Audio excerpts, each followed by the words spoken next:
Hey, Jonathan. What's up? You like Spyro? Yeah, I'm a big fan of the Skyland. Do you like I Spyro? was. I'm. Fucking yeah. I hate. I'm hyped about Spyro. I'm gonna talk about Spyro for like 2+ hours, dude. You're gonna talk about him. Are you gonna do anything else with Spyro? Me and Owen have done something. You got multiple people to do something that is not talk about the purple dragon. Yeah, that's my job. I'm the one who's talking about Spyro. Are you gonna sing for me? Are you gonna get your Blue Yeti? Yeah. Where is it? Where is it? Where's it? Blue Yeti, huh? My dorm. And where are you right now? My house. That's not your dorm, is it? No. You should be a good boy and get your Blue Yeti soon. Please don't hurt me. That's up for Spyro to decide. Are you gonna watch my Spyro video? Yes, of course. Hey kids, Hello? do you like Spyro the Dragon? Yes, I love Spyro the Do you love platforming? I love platforming. Well, that's good, because I'll be talking about Spyro for 2 hours, at least. At least? Yeah! Bruh. 2 hours? Yes. I'm out of cocaine. How am I gonna talk about Spyro for 2 hours if I'm out of cocaine?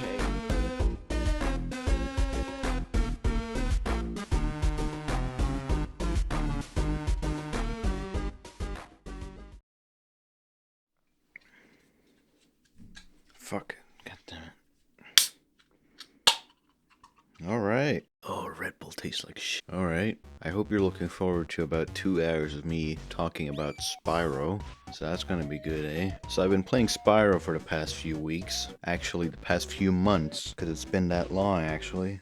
Wow. Not Skylanders. Fuck that shit. As I played through the series, I realized that there's always some fucking company going bankrupt, low budgets, some fucking story about how rushed the game was. I tried looking for the budgets for the games, I couldn't find anything. The reboot trilogy had about $1 million each in budget, which is very fucking low for a reboot, if you ask me. I'm probably correct when I say that some of you don't even know what Spyro is, or remember properly what Spyro is. If you ask yourself the question about 3D platformers, I don't think you will say Spyro the Dragon as one of the first ones, unless you're heavily into platformers. The original trilogy must be the strongest part of Spyro as a series anyway. I mean, the fourth game that came right after the first trilogy is Enter the Dragonfly, and everybody loves to shit on that, so there you go. Insomniac must have put a fucking curse on Spyro when they dropped it, like honestly. Anything after the first trilogy, it's like a bad Adam Sandler's movie. What the fuck, what kind of joke is that? As I already said, there's a bunch of fucking shenanigans going on behind the scenes. There's a lawsuit,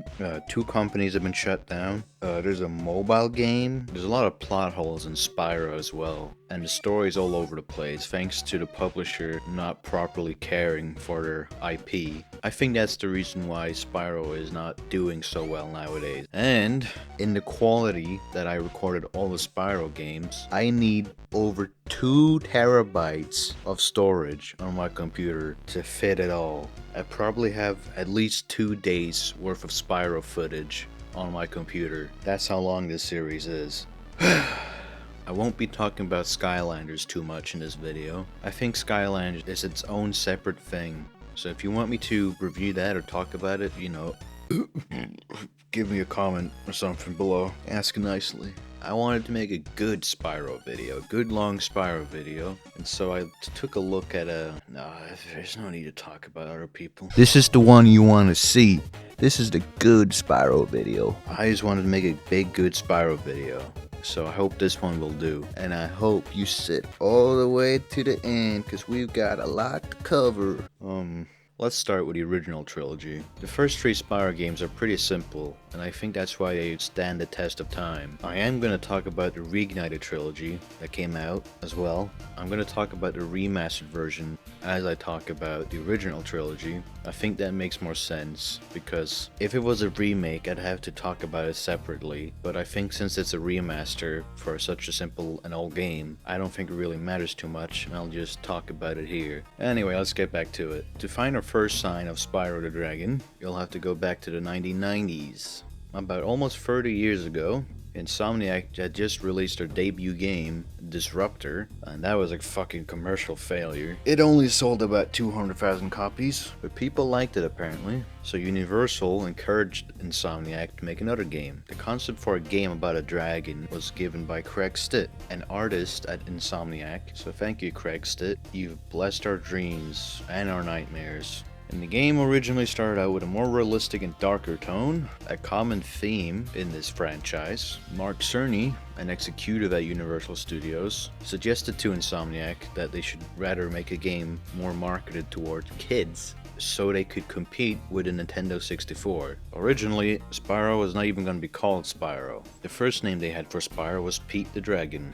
Have you heard about Pete's Dragon? Well, it's a Disney movie about an orphan who finds a dragon. The dragon is not named Pete, but you could see, if it's fucking good old Mickey, how you wouldn't want to fuck around and find out. As you can tell, Pete the Dragon was scrapped. They eventually got to the name Pyro, but somebody said it was too mature. But they added an S to it, and they said it was fine. And boom, now we have Spyro. Originally, Spyro was gonna be green, but green is mean, and that's bad. They did settle for purple and yellow color palette instead. Now he's more memorable too, because you can fucking see him. I think most people remember Spyro as a platformer thanks to his gliding ability. This changes up the map formula a lot. You can really play around with the level design. If you can make a glide in Spyro from one platform to the next, you're pretty much free to do so. Insomniac even got on a fucking NASA engineer to help them program the camera movement as well as Spyro's controls. As for the soundtrack of the game was composed by Stuart Copeland, formerly a drummer of the British band The Police. Has anyone here heard about the British band The Police? No. This is the one where British. that's the sound of the beat. That's the sound of Then again, I'm friends with a bunch of babies, so they wouldn't know anything older than Justin Bieber. I won't hide the fact that I'm not a big fan of the first soundtrack. There are a few good songs, but I don't like most of them. I have a note with Dante, my good friend Frost28. We try listening to every soundtrack for all the games, and let me tell you, there is not a lot of good ones in there. It's literally just a soundtrack. I don't really have much to say about it. There's one song that reminds me too much of a barnyard scene.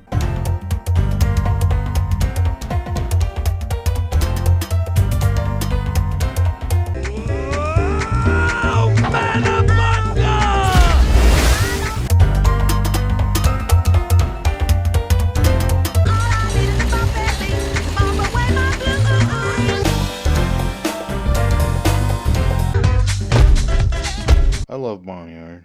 In the other videos I watched about Spyro, I didn't see anybody talk shit about the soundtrack, or any of the games for that matter. I think people who like the soundtrack are kind of just nostalgic about it, so they're kind of judging it unfairly. Then again, you could say that music is different from person to person, but fuck you. Who gives a shit? This is my opinion. As I already said, I sat down with my good friend Frost28. He will probably have a playlist on his channel for all the songs that we liked. The game didn't do too bad when it first came out. I mean, in November 1998, it was the third best-selling game in the UK, only being beaten by Tomb Raider and FIFA 99. Who could have fucking guessed, huh? And by 2007, the game had sold about 5 million copies. It was received pretty well, as you can see by this Wikipedia screenshot. So we have the basics out of the way. Let's just get to the point you've all been waiting for. My opinion. To play Spyro, I had to get a PlayStation 1. Not the P-Zone, but a PlayStation 1. And it came, I booted it up, and it was fucked. It's Spyro! Whoa, Spyro! What the fuck? Yeah, I was really afraid my copy of Spyro was fucked. But it was just the PS1. I got it replaced and whatever, you know whole ordeal. As for my first impressions of the game, the whole plot that they make up makes really no sense. We get introduced to some talking dragons on a TV. The wiki says that they're partaking in a live TV broadcast. Apparently. But how are we supposed to figure that out? But it's what the wiki says, and the Reignited Trilogy shows it later on anyway, so who cares? And the dragons are being assholes. They're being actual fucking assholes. They're talking shit about Nork, and Nork is tuned in to Channel 5 News, so he sees all of this fucking bullshit. So, since he realizes that people are shit talking him, he decides to nuke them and turns every dragon, not Spyro. He turns them into statues and then proceeds to steal all their gems. Now Spyro has to rescue all the dragons and beat up Nasty Nork. And the way Spyro says Nasty Nork, What about Nasty Nork? Where's Nasty Nork? I hate it. Now we get to play the fucking game. We spawn in a safe hub world, and nothing can hurt us here. Literally not, well, I mean, the water can hurt us. There are some Norks running around, but they don't hurt us. They actually run away from us. Pussies. So here we get used to the controls, and we can jump around and do whatever. Attack, flame, roll around. It's not really a tutorial, but you get used to the controls before we start playing the game, so that's cool. We get an explanation from a dragon that we save, who tells us to save 10 dragons, and it's really straightforward. Anyone can do it. We also have Sparks, the dragonfly. Can you guess what Sparks does? The dragons told me what his purpose was, but I didn't know anything until the last swirl. That's kind of when I figured out what Sparks was actually doing. Basically, Sparks is your health bar. If you get hit once, he turns blue. If you get hit again, he turns green. If he gets hit then, he fucks off. If you get hit after he's gone, you die. If you fall off the map, that's insta-death. But I do fucking despise when he doesn't pick up gems properly, because they're too far away, or he takes too long to eat butterflies. I don't like how long it takes. It takes a long time. Like, there's a whole ass animation, like a loop-de-loop fucking animation for him to eat the fucking butterflies that replenishes, should we say Spyro's health or Sparks' health? But you get the point of the game. You fight enemies, you save dragons, you get gems. It's the fucking 90s, come on, what else you want? I mean, the game doesn't look bad. There's a good amount to explore in the levels, but I didn't explore. I wasn't interested in the world or story of the game. There's not really a plot in the game. There's not really any backstory to the game, like or the levels for that matter. I just can't dive into it. There's just nothing to talk about. All we know is that you're a young, spunky dragon, and Nasty Nork is an asshole. I mean, the dragons did, whatever. That's all. You just, as a bad guy, go get him. Some people say the levels are memorable, but I'd say they are not. Like, they're cool and colorful, but goddamn, they all kind of look the same, to be honest. There's usually a castle or whatever in the levels. I'm not gonna talk about the jankiness too much because it's an old game, but goddamn is there jank. The jump mechanic is useless if you run, so you have to stop like a fucking brake-checking grandma on the highway if you're gonna go up a staircase, so you find yourself stopping a lot. It's a very janky experience when you play Spyro, I'd say, instead of just sliding up, you know, like other games nowadays. But hey, it's a 90s game, I'm sorry. Remember how I talked about the soundtrack? My Spyro copy was actually fucked. The music would just start skipping. Do you know how I fixed that? Besides the fucking... All I have to do, if the music starts getting fucky, you just open the disc cover and then close it and you're fine. I've tried not to talk about it. The flight levels, they suck. I don't like them. They're too janky. They're kind of difficult. I'm not gonna say impossible, but they're difficult. I played it once and I was traumatized. I never played them again. Every single Spyro game afterwards, I tried avoiding them. Personally, I'm not a big collectathon fan anyway. The collecting scheme just wasn't a big thing for me. I mean, they tell you to do it, but I didn't really start doing it until the fat balloon pilots forced me to. The balloon pilots kind of gatekeep you in a weird way. It's kind of all over the place. They'll ask you for a few gems, or dragons, or eggs. I think it could have been done better. And the boss fights in the game, I put boss fights in quotation marks here. You have Toasty, who's a sheep who runs on fucking stilts. You get Dr. Shemp, who just thinks he's fucking swaggin' cool. Jax, or Jacques, how do you fucking say his French name? Why, you should just call him Jack. I don't, whatever. Jackass. Ha ha ha! Hey, I came up with a joke. You avoid his attacks, chase after him, flame him, and he dies. Boom.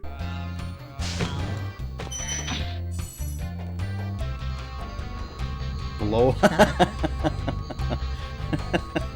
And then you get Blowhard. He's a wind wizard. You basically attack him, he runs away, and you attack him again and he dies. That's how the boss fights in this game works. They're usually just smaller levels that focus more on an enemy. They take a few extra hits to be taken down, and that's all. And the music for the boss fight sucks, because usually boss themes or whatever, they fit the boss and they are more memorable because they happen during a fight. But even Bowser has his own theme compared to his castle. So that's kind of where they fucked up here. And the most disgusting fight of the game is Nasty Nork himself. This was a fucking letdown. In Nasty's fight, what happens is, you realize there's a thief, you chase down the thief, you get a key, that key unlocks the door to another thief that you chase down, and get in fucking mall, I guess. You get the key, that unlocks Nasty's platform. Nasty runs away, you have to chase him down, flame him in the ass, chase him down again, and then you flame him, and you win the game.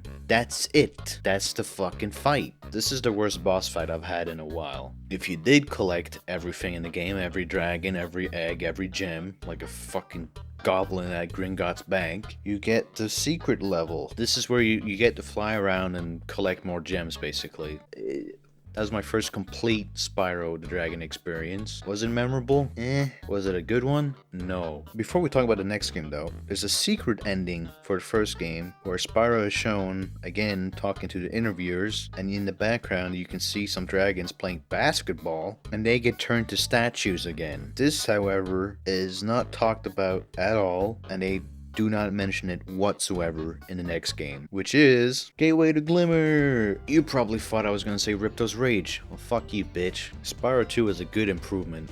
Reviews are pretty good. Spyro no longer sounds like a fucking kid shitting himself on Adderall because he's voiced by Tom Kenny. And I also happen to have the same birthday as Tom Kenny. Copeland really stepped up his shit here. There's actually some memorable tunes, but we also get some cool characters to talk about. We have Hunter the Cheetah, we have the Professor, and we have Elora. Hunter, the funny cheetah man. Some people don't like his look in the remastered version, but I don't care. And as for Elora in the remastered,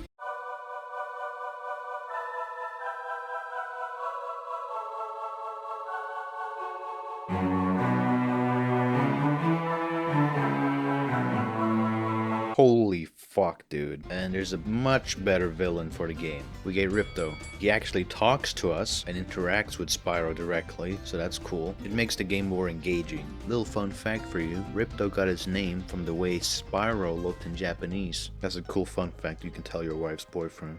Anyway, as I said, Ripto talking to us makes the story more engaging. And what is the story, you ask? Well, after we beat Nasty Nork and leave him in the gutter, Spyro wants to go on a well-deserved vacation. Little does he know, somewhere, somebody has set off a chain of events that will fuck up our vacation plans. Thanks to that, Spyro gets fucking hijacked and we end up in Glimmer, a realm in the land of Avalar. And this is where we meet our aforementioned cast. Because apparently the professor was experimenting with a new portal device, and since Hunter is a bitch, they end up summoning the little twat cunt known as Ripto and his minions. Ripto, being summoned to a land without dragons, a race which he hates, he decides to go full Third Reich and now wants to conquer Avalar. And this leads us back to our kidnapping. We don't really care for Avalar since they're fucking with our vacation plans, until Ripto himself waddles up and blows up our only escape route, so now we're stuck here.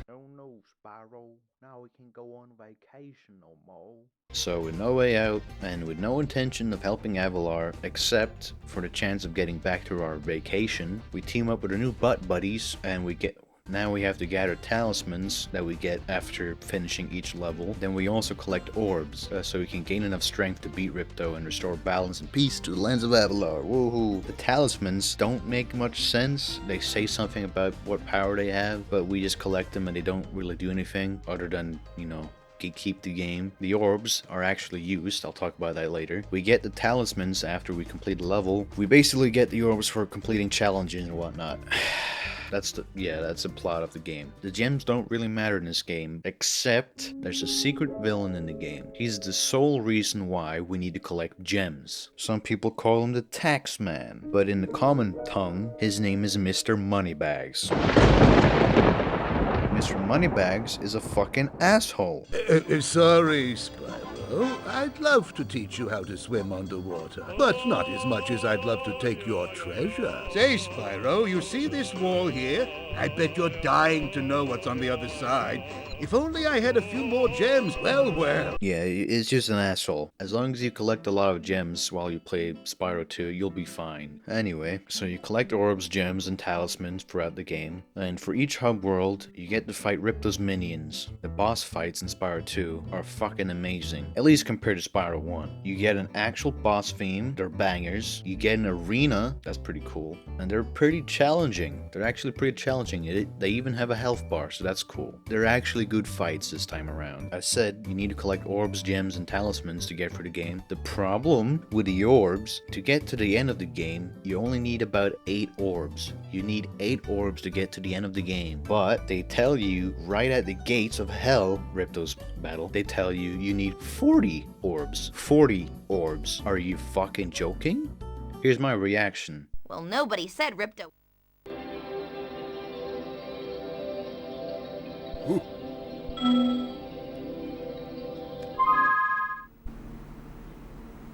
Why do you need to collect 40 orbs to fight Ripto, but you only need 8 to get there? I thought I needed the talismans to be Ripto, but no, you need orbs. And so I had to backtrack and collect a lot of fucking orbs, and then I could fight Ripto. Funny thing is, I realized you don't need to complete any level in the last hub world to get 40 orbs. The levels in the last hub world don't even give you talismans, so what? Whatever. Other than that, it's a fine game. It's a big improvement. The music is better, the fighting is better, the voice acting is better. They even added swimming. Basically, there's a lot more to the game rather than just collecting gems. There are power gates in the game that give you power-ups and whatnot. Super speed, flying for a bit, super big fireball, or a super jump. Well, more of a launch pad, really. You need to kill the enemies in a level to activate these gates. There's 2 cutscenes for each level. You get one for when you enter the level, and then you get one when you beat the level. I notice a lot of people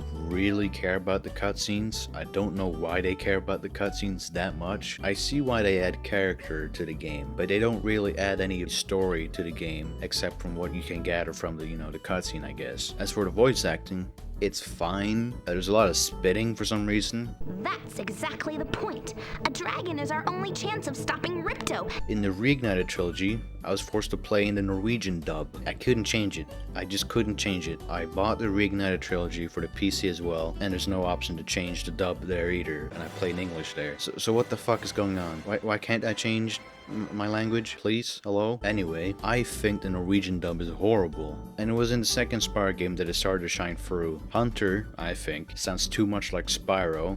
Hei, slutt å stirre! Har dere aldri sett en drage før? Du en drage? And they translate some stuff horribly. They translated Trouble with the trolley, eh? To Problemer med vogna? there is a Norwegian word for trolley, so I don't know how they managed to fuck that up. They pronounce some stuff in Norwegian and then some stuff in English. They call gulp instead of gulp. I'm pretty sure they say Ripto instead of Ripto. Ripto brunost. Fucking hell. Anyway, I have an announcement to make. The Norwegian dub sucks, and I'm gonna redub it for you. So now I offer you, the viewer, a dedicated Norwegian dub, voiced and translated personally by me for the low price of $5 Renos. Yeah, that's right, $5. The fan dub will be public, but the first one to support me on my Patreon gets their name and a family-friendly quote of their choosing to be plastered on the beginning of it in a nice and big font as a thank you for, wanting to right the wrongs of the Norwegian dub of Spyro. Doesn't it sound tempting? As an extra gag, I'll physically mail the completed dub to the company that was responsible for the Norwegian dub of Spyro. Your name will also be on that one. As for other benefits of my Patreon, anyway, back on topic. Spyro 2 doesn't really change much as a game, but it adds to the game. You can now hover at the end of a glide for a slight vertical lift. This adds more variety to the game as well, so that's fun. They also added, unintentionally, a double jump glitch. Some people seem to have a weird obsession with this double jump glitch. Dude, but I didn't know about the double jump at all when I played the game, so Talking about glitches, I tried playing Spyro 2 on my PlayStation 3. It didn't go so well. There are 14 talismans in Avalar, and they are all magical. If you can collect enough of them, they can be used to defeat Ripto. Hunter, where have you been? Collect the talismans. I am? What the hell is going on? There's no way you can get. Look, there's no way you can get. Ripto and his monsters have taken over. Ripto and his monsters have taken over. Are you You're hearing going to this? have to go. There's no way you're gonna take Ripto. There's no way you're gonna take Ripto. Hunter, where have you been? I have.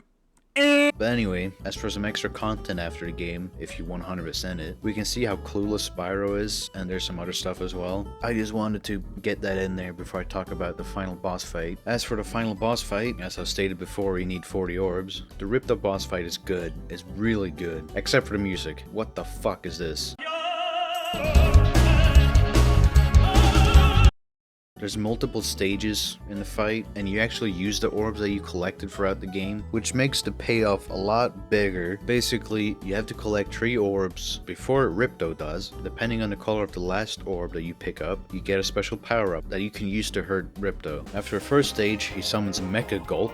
You fight him on that for a while, and then you get to the final stage. In the final stage of the fight, Ripto summons a fucking flying dinosaur, and then you get to fly around as well. And we start shooting him down with fireballs. It's like a dogfight. That's all there is to say really about the boss fight. There's a weird thing about Spyro 2 where if you complete it 100%, you get a special power-up, or you get an infinite special power-up, I should say. This power-up, however, is useless when you get it because you already completed the game. People will point out and tell you that, hey, you can start a new save file, you can play Spyro 2 again, but you'll have the power-up from the last game, or from the last save file. Are you really telling me that you're willing to sit through Spyro 2 again just so you can defeat enemies easily? Are you really that bored? Okay, I get it. As a kid, it's fine. It's not really a big thing to boast about unless you only have Spyro 2 to play. But it's a 90s game, I'm not gonna dog on it too much. I get it. But you see how pointless this is, right? Anyway, so we beat Ripto, we get our gems back from the fucker, and we get a kiss. And Hunter follows us back to the Dragon Realms, and that sets the stage for the plot for the next game, which is Spyro 3, Year of the Dragon. So this game got released during the year 2000, the actual Year of the Dragon. Chinese Zodiac approved. This is also Insomniac's last Spyro game. This is probably where they put the fucking hex on it. This is pretty much where Spyro peaks as a collectathon. We get more characters that are introduced to us, and some of them are even playable, so it kind of changes up the formula a lot. The graphics don't change too much though, but who cares? An interesting thing about Year of the Dragon that I didn't see nearly anyone mention is a background feature that Insomniac apparently coded in. A secret auto-challenge tuning. That's what they call it. All I know about this is that it's a feature that measures your performance in the game and adjusts the difficulty seamlessly, I hope. I did notice this when I was playing the game. If it's a thing, that's cool. So it made the game more forgiving for those who needed it, and painful for those who deserved it. And we get another composer as well. We get Ryan Beveridge. Beveridge? Is there really a difference? Anyway, this is probably the best soundtrack of the trilogy. Reception, boom. Now, there's 2 downsides to this game, and that is the plot and the final boss fight. You'll get the joke later. The plot is as follows. It's the Year of the Dragon, which takes place every 12 years. This is when new dragon eggs are brought to the Dragon Realms. Yes, it says brought on the wiki. The wiki says that the fairies bring them to the Dragon Realms. And I quote the wiki when I say, "It is unknown where they come from." Anyway, a shifted character and some escaped zoo animals show up and steal all the eggs while the dragons are asleep. Stupid fucking thief steps on Hunter's tail. He screams like Tom from Tom and Jerry, and that alerts all the fucking dragons. Is that Tom and Jerry? The thief makes a run for it, escapes down a tunnel. Said tunnels are too small for the thick dragons, so only Spyro and Hunter can go in. The tunnels lead to the Forgotten Realms. Apparently it's a place where all the magic is fading away. And this realm is ruled by a queen called the Sorceress. She wants the eggs so she can bring back the magic to the world. That seems fair, doesn't it? The realm is also under control all of her Rhinoc army, the escaped Sioux animals I talked about earlier. She's also imprisoned the characters like Shayla, the kangaroo, Sergeant Bird, Bentley the Yeti, he's a gentleman, and Agent 9, the spazzy space Jim Carrey monkey. Now people call him an ape, but he's in fact a monkey because he has a tail. Apes do not have tails. And who keeps them imprisoned? Well, if you haven't already guessed, it's Moneybags, the fucker. He will appear anywhere. Even when you completely forget about him, he'll come back. Oh. No. What? So, since the dragon eggs have been stolen, Spyro and Hunter set out to save the dragon eggs. It's a completely different plot, because we're not saving dragons, we're saving dragon eggs. It's not statues, it's a different thing, don't worry. So the plot kind of goes backwards. It kind of sucks more now, but I'd say the Riptide plot is the best. Anyway, and while Spyro is out hunting for eggs and giving gems to the bear, Hunter somehow gets trapped by the sorceress. Yada yada yada. Spyro fights some bosses and saves some eggs. You also save other playable characters, and you get to play as them. Sheila jumps around. Sergeant Bird can fly and shoot missiles. Bentley is a big fucking ice bat. And then you play as Agent 9, who runs around with a gun. Don't ever give a monkey a gun. You save Sergeant Bird. I'm pretty sure Sergeant Bird in the Norwegian dub gets cut off for some reason. Og jeg ville spare på kruttet til dette. Jeg kommer til å sprenge Rhinoc i flere uker. Ha det bra! It's weird. There's not really much to add. The fucking swimming tunnel that you have to do sucks. The slides suck. They're weird. It's like very janky. Oh yeah, also the vehicles control horribly. Any vehicle that can fly, like the manta ray or the UFO, they suck. It's not fun. Spyro goes head to head with the sorceress. There's no cutscene, there's no interaction, you just fight her immediately. There are cutscenes to progress the story, but there's no interaction directly between Spyro and the sorceress. I mean, you get to interact with Bianca, and she is a baddie. And in this fight, you use turrets, tanks, and UFOs. It's a weird boss fight. For the latter half of the boss fight, I just used the UFO. It was pretty fucking easy. It is a letdown, to be honest. And when you kill her, you don't actually kill her. Plot twist, baby. If you 100% the game, you eventually get to the super bonus round. Beautiful name, by the way. Where you just fight her again in a UFO again, and then you get the final egg. That's the end of the Year of the Dragon. That's... ugh. Anyway, now we're not the only ones to get a baddie, because Hunter has fucking seduced the enemy. Anyway, there's like a B-plot or like a subplot to the game. Turns out the sorceress doesn't want the dragon eggs to bring the magic back to the realms, but instead she wanted some sweet, sweet immortality. So the magic bunny apprentice that's been trying to stop us throughout the game now pulls a World War II Italy and defects to our side. And since no woman can resist a funny man, Hunter somehow wins her over. And since Spyro is on the Sigma grind set, he is deeply disgusted by this, despite having a baddie of his own. Rules for thee, not for me, looking ass.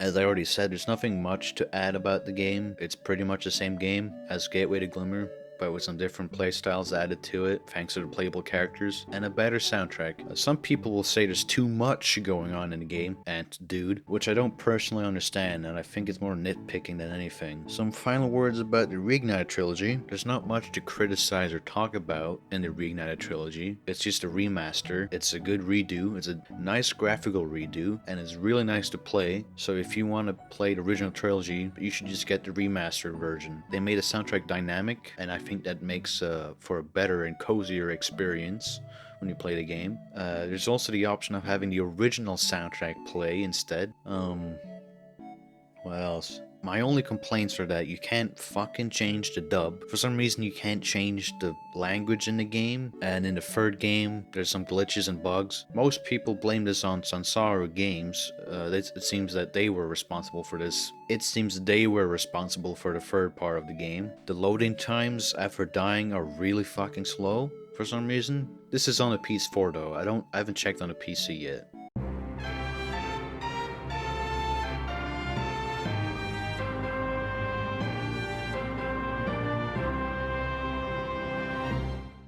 I think is even worse than the loading times on the PS1. There's also the weird part where the symbol that would appear over an NPC's head, which would show when they had an orb for you if you completed a challenge, they don't have that in Year of the Dragon. I don't understand. Why would you remove that? It's a good feature you could have in your game, but they don't have it in the game. I want to know if the fucker has an egg for me or not, but I will not know until I talk to them. Fuck you. My biggest complaint is the fact that the Norwegian dub sucks. Patreon below. So, the original trilogy is now done with. The next game, Season of Ice, a Game Boy game. Do you like Game Boy games? This is a Game Boy game, and it shows. It really shows. It should be quite obvious that we wouldn't get the original 3D platformer experience, but is an isometric view really the best solution? I get what they're going for, but goddamn, I hate this fucking view. I hate it so much. It drove me insane all throughout my playthrough. It's too difficult to distinguish the platforms from one another. My depth perception is now gone, and I can't tell if I'm currently standing on a taller platform than the platform I want to jump to. So I keep dying, and there's the insta-kill water. If you step out too far, you will die. You don't get hurt, you die. It's insta-kill. Everything looks the same and it's barely any fun looking at all, so it doesn't even matter. The music is really good, but I keep fucking dying. Keep fucking dying in that game. You die too much in this game. And it handles horribly. The Game Boy Spyro games have taught me how to hate, this game will teach you how to hate isometric views. I have a story to tell. At one point, I spent 30 minutes on one level. 30 minutes. That's insane. I couldn't figure out where the last collectible was. A wild goose chase for 30 minutes. Holy fuck. I'm also going to say that this is the worst collectathon of them all. Basically, you have to collect every single collectible. In this game, it's the fairies. You have to collect fairies. And you have to collect every single one to not only fight the final boss, but to complete the game to begin with. I wanted to start this section off with my complaints first, because I didn't even finish the damn game. Now, the final boss fight is pretty much just a more difficult version of a boss fight that you fight earlier in the game, so it doesn't even matter. It's a horrible Spyro game, so I simply quit. I hated it that much. I simply quit, and it's not like I gave up at the beginning of the game. I was pretty much halfway already. If a game makes you give up halfway, that is a bad game, and the story isn't that much better. Ugh. Anyway, the story takes place after the events of the Year of the Dragon. Spyro is on vacation with Bianca and Hunter when they suddenly get a message from Zoe, the main fairy of the Spyro games, pretty much. She doesn't really do much other than give us tutorials and save our progress sometimes. Anyway, she's been kidnapped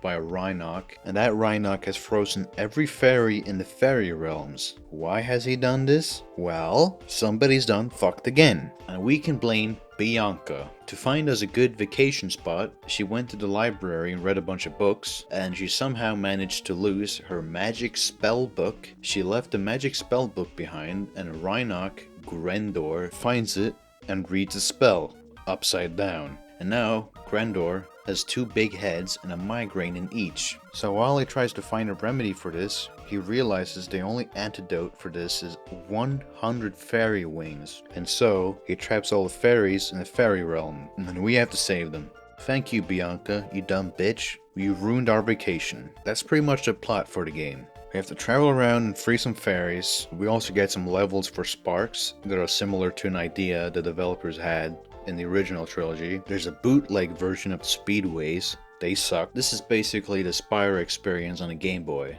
and it sucks. It comes nowhere near the experience of the original trilogy. The reception was okay, but it was nowhere near the original trilogy, as you can see by screenshots. We can't expect too much from a handheld, but come on, dude. I was left extremely frustrated, and the little fun I had got ruined frequently and consistently. I want to blame that on the fact that it's hard to navigate around the levels. There doesn't seem to be any checkpoints. And to make matters worse, the fact that the ignitables in the game, objects in the game like pumpkins and stuff that you just ignite to gain an extra fairy for some reason, which don't forget, you need all of the fairies. The ignitables reset every time you die or leave a level, so good luck getting all of that. Roaming around without depth perception and having my progress reset every time I mess up because of my depth perception, or rather lack thereof.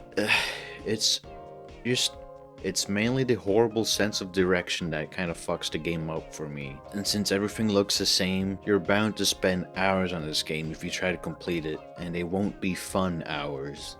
Trust me.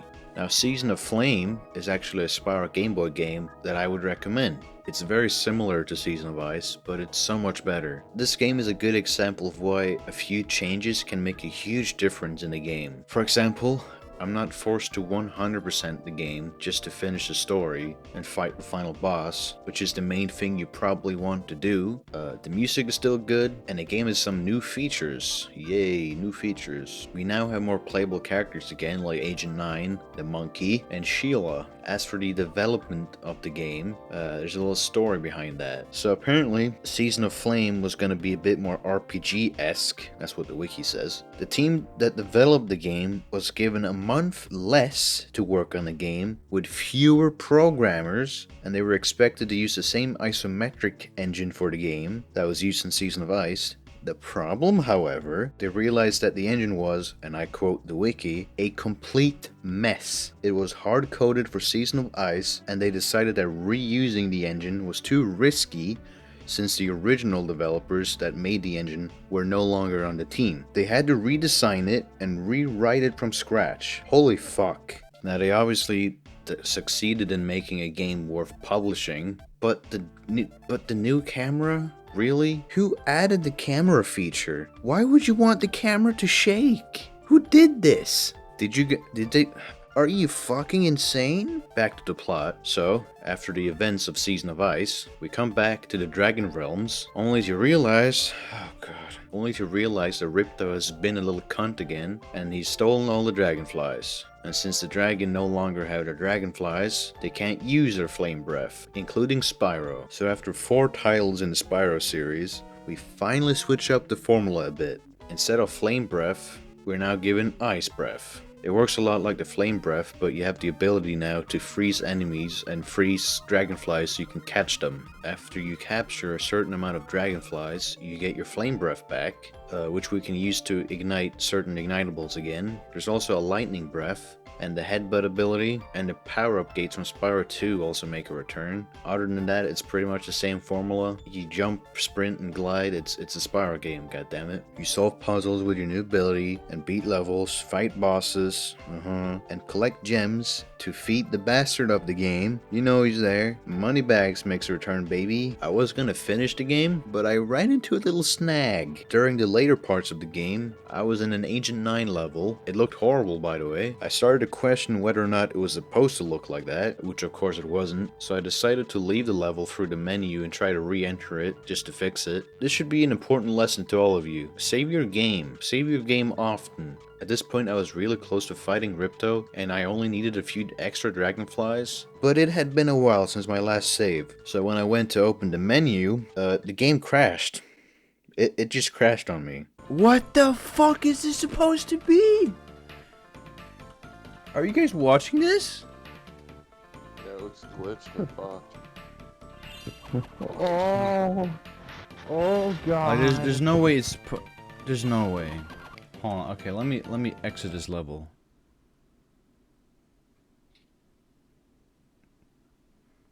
I pressed enter.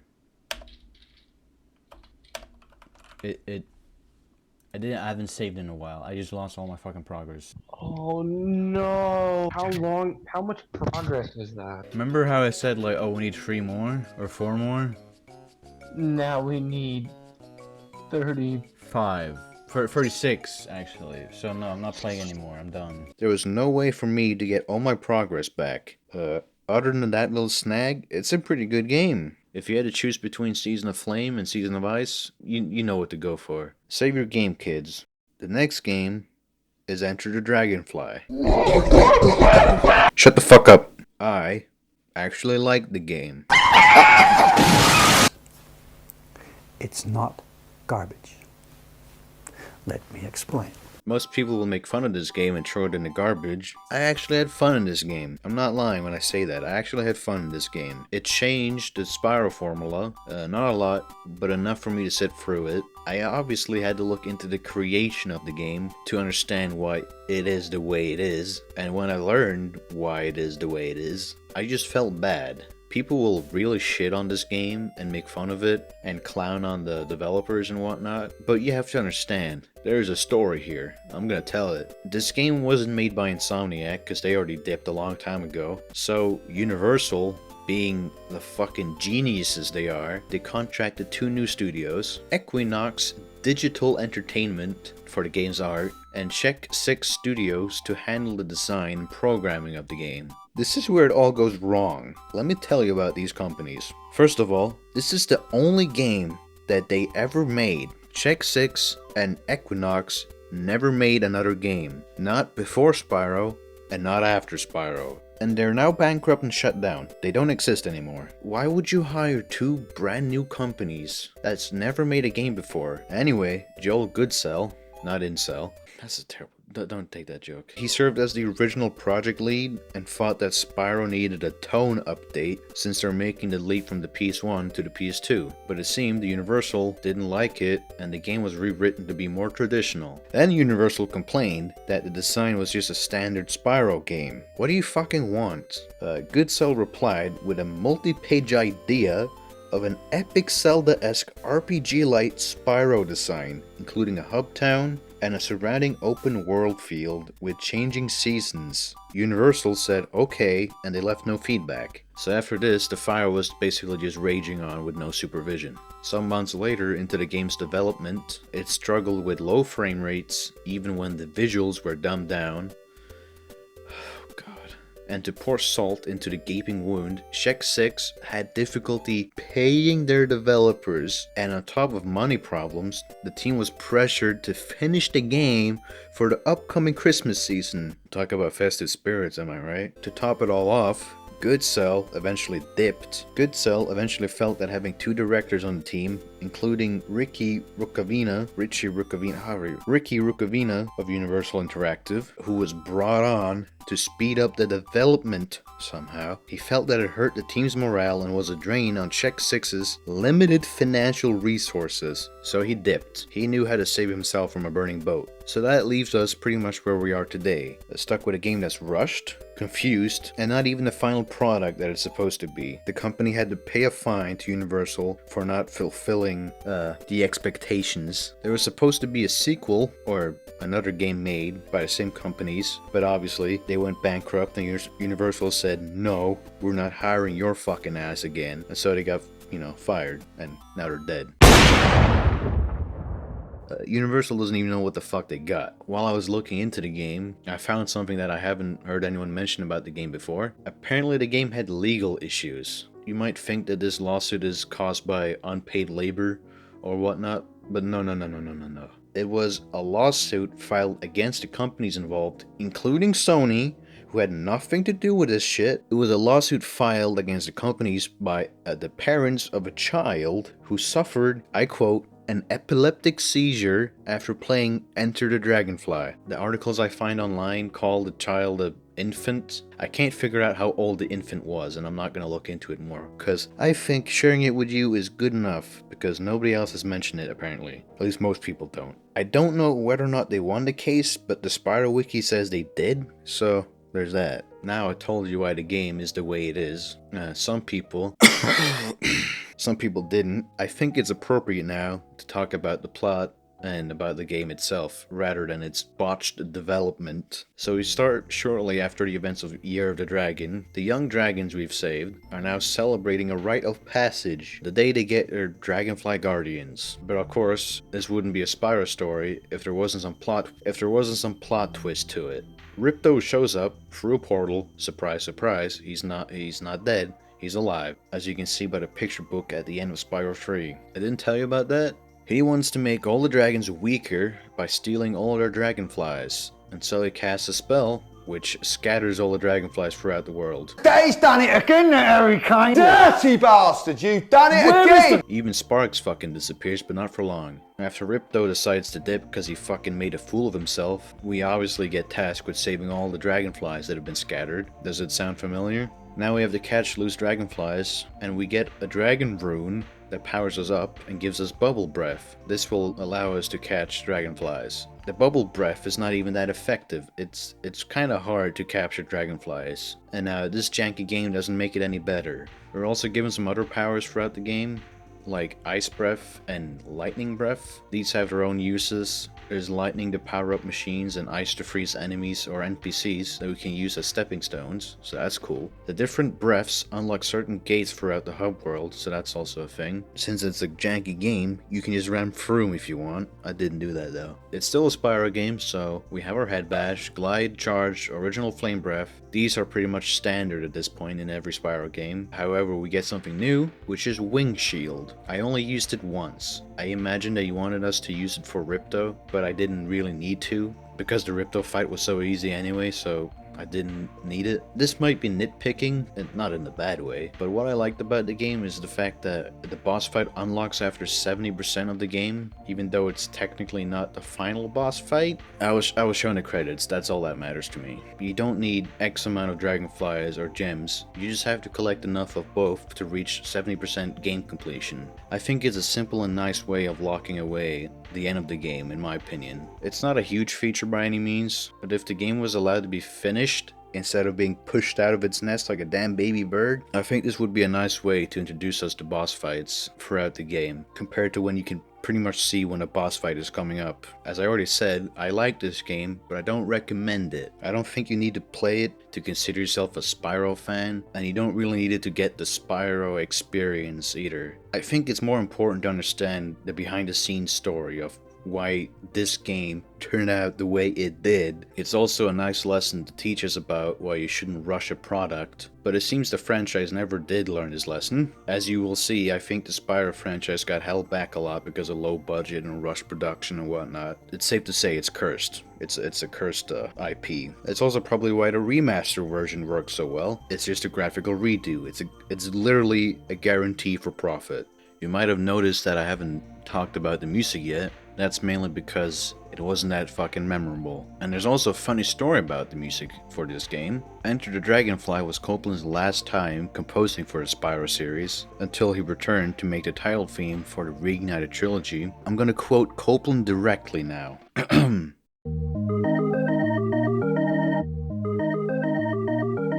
I remember the team came in to create the promotional materials for Enter the Dragonfly. They showed me an ad they had, which I didn't even recognize as Spyro. It was country and western themed, and I think that's where the divergence happened for me. We were not on the same page anymore. He would compose for the game, but he left soon after. He was fucking gone. And as for the reception of Enter the Dragonfly, you can imagine what that looks like. Before I move on to the next game, I just want to show you some of the clips of me trying to play the damn game. First, I tried playing it on the PS2. Initially, since I didn't want to jump between consoles and I just wanted to stay true to a platform throughout my experience of Spyro. I quickly learned, however, why so many people had warned me about the Dragonfly.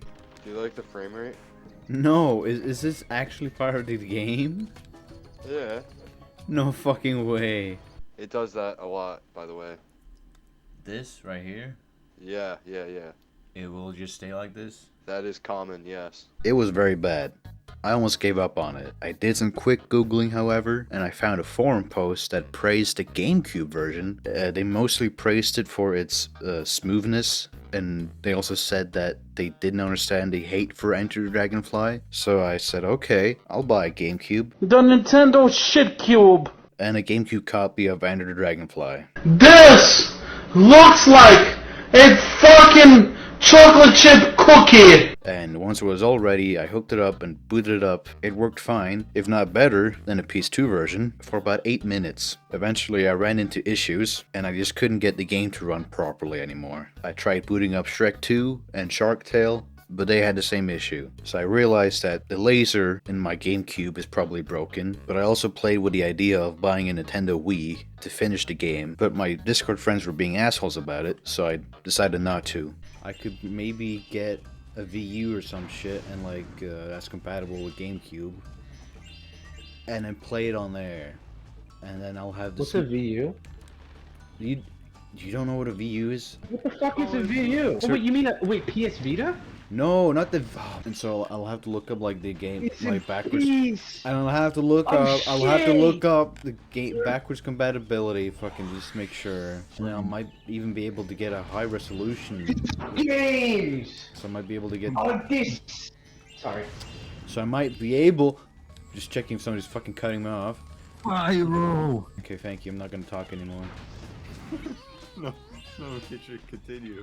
I went back to the PS2 version. I didn't run into too many issues throughout my playthrough, except for a few crashes, about 2 or 3, a disappearing world, and a big dragonfly. It was the version that I finished the game on, and I haven't mentioned it until now, but my PS2 is old, and the laser is dying. It's not a too uncommon occurrence. I didn't want to buy a new PS2 or a new laser yet, so I fixed the laser myself. After some googling, I realized that you can adjust the power delivery to the laser by adjusting a potentiometer inside the PS2, which I did without a multimeter, so I may be frying my PS2 or my PS2 discs, or possibly giving myself some form of cancer, but I managed to play the rest of the PS2 Spyro games, so who cares. Attack of the Rhinox. And we're back to the isometric hellhole. It's pretty much the only bad thing I have to say about this game. It still has the fucked up camera shake for some reason. It's extremely open world. It lets you explore way more than the previous Game Boy titles. If you have to play a Spyro Game Boy game, play Attack of the Rhinox, please. There's a lot to do, and it left me way more satisfied than the other two. There's a lot of backtracking in this game, but since I know that's what you love doing, if you're a Collectathon fan, you fucking goblin, it doesn't matter anyway, you'll love the game. Story-wise, it's not that different. It's a Spyro game after all. Basically, we begin in the professor's lab. He's got some things he wants to show us. First thing being a machine that allows us to spy on Ripto. Essentially, it's a peephole machine that is a tiny rip in the very fabric of space itself, enabling us to see whatever Ripto's up to. Next thing he wants to show us is a new invention, Butler. It's a mechanical bear designed to help the professor with his lab work. Sparks, being the fucking genius that he is, suggests to the professor that he have the butler do something. The professor then tells Butler to get some milk and cookies for Spyro. This, however, causes Butler to malfunction, and since the idiot professor did not add an off switch for his Terminator, Butler then goes on a rampage around the lab. We then manage to short-circuit Butler by luring him into a power generator, and if you thought that we're now safe and can relax our shoulders, you're dead wrong. We short out the Butler, but we overloaded the peephole machine that I mentioned earlier. The rip in space is now growing bigger and bigger. The professor then starts telling us about hearts, magical objects with very special properties. He explains to us that he used the heart of his lab to create the hole. He now needs every other heart from the 12 worlds outside of his lab to close it. Before we can do much else, Ripto appears, having waddled through the hole that we created. He warps us all the way to the Dragon Shores. And so here we go again. We have to collect hearts from different worlds, and so we can close the hole in space and beat Ripto's fucking ass again. I didn't even finish this game, but I liked it a lot, okay? That should say something for Collectathon fans out there. It's the best Game Boy game you can probably get for Spyro, but it's not a complete Spyro game without some shenanigans happening in the background. So apparently, despite the design of the game being signed off already, the development already started, technical designer and programmer Darren Shebeck began pushing for more quests and was allowed to add them to the game. We don't need to rush the developers anymore by ourselves. It's like a Pavlovian response at this point. Several puzzles were dumbed down since the target audience for Spyro games are usually stupid glue-eating kids. Thanks to time constraints, designing the quests proved to be a difficult task. Darren had to come up with objects and group them into 9 quests. All of the items for each quest had to be themed and they had to make sense. Then he had to design the quests themselves, Place all the objects in the world and document it all in 3 days. Why 3 days? I don't know. That's all the wiki says. Also for the fanboys and girls out there who really love Elora the Fawn, you will be disheartened to know that Darren really wanted to put Elora in the game, but the workload became too much and Elora just, well, she died. There you go. The best and the last good Spyro Game Boy game, because this wasn't the last Game Boy game. Crash Bandicoot. Oh no, actually, Spyro Orange. You're gonna love this one. This kick to the face of the game just felt like a way to cross-promote two franchises. I finished it, in air quotes, within an hour. You'll see why I said finished in air quotes. The Spyro Orange experience can be summed up as a side-scroller with the same 5 to 6 minigames scattered throughout each world. I'm not kidding, one of them is just flipped 90 degrees. I can't remember a single note from the game. The music is beyond forgettable. It's not worth the trouble trying to remember any single fucking thing from that game. What I do remember is the super insane victory screen you get whenever you win a minigame. And it's the only one you get every time, all the time. For this piece of shit game, I'm not even going to look at the wiki as I try to summarize the story. We start out with Ripto and Dr. Cortex talking to each other about some plans. They want to pit Spyro and Crash up against each other to see if they can basically kill each other. It backfires, it fails. Basically, Ripto will take care of Crash and Dr. Cortex will take care of Spyro. And so the game is basically a side-scroller. You go from place to place, beat the minigames, unlock a portal, go to the next world, do the same thing over again, and then you get to the end of the game. There's a few boss fights, they're pretty fucking simple, and you can chase them pretty hard. That's pretty much the plot. There's nothing else to it. If you think I missed something important, I really didn't. If you're mad that I'm dragging this game through the mud, I'm sure it's because it was your only game as a kid, so stop crying, you big baby. This game is short, and it's only made long by the fact that the only way to finish the actual game completely is to go back and play all the minigames over and win them 3 times each. Yes, that's right, 3 times for every single minigame. Nothing's changed, you just beat them 3 times over. You have to platform all the way back to the start from the end if you didn't do this already, and they only tell you this at the end of the game. So I shut the game off when I learned that. It's horrible. Next up, we have A Hero's Tale. This is the final collectathon platformer of the Spyro series, if you don't count the mobile game. It's also the final console-based game to take place in the original continuity of the Spyro universe. Most people will tell you that this is the best Spyro game you can get after the original trilogy. That still happens to be a collectathon. That title, however, is not hard to win when your only competitors are some Game Boy games and Enter the Dragonfly. A Hero's Tale is also the first game in the Spyro series to be completely produced in Europe. Yeah. And due to inflation, Moneybag is not that much of an asshole capitalist pig anymore. He's actually useful. You can use his shop to buy keys for chests and even fast travel between points if you have enough gems. But in this game, having enough gems is never a problem. He still knowingly laughs at you though when you go into his store.